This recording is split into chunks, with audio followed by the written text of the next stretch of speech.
Deci uite-te lucrătura Domnului. Fii atent că se îndreaptă și ăla.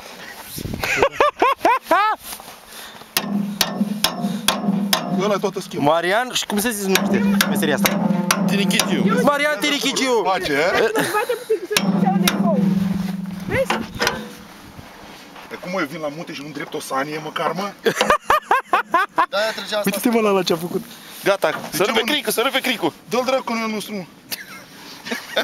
Și acum când dai înapoi. Mare bune. Bă, da, lasă-o dracu că ajunge ta. Facem lucrătură ca lumea dacă fac. Bă, mă, poza așa. Nașule, stai că te ajut și eu. Nașule, te ajut și eu. Nașule, ține asta. Ține asta. Absolut nicio problemă.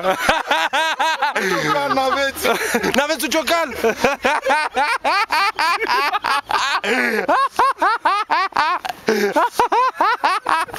Mere!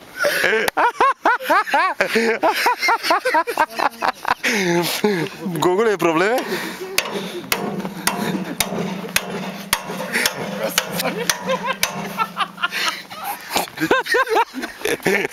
Nașule, te dăm cu hidrogen. Bă, nu mă, nebunule!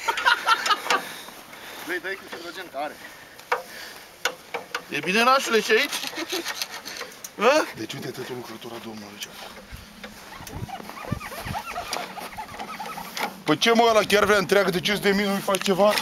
Păi da. Nu ți-i-am dat. Hai, gata.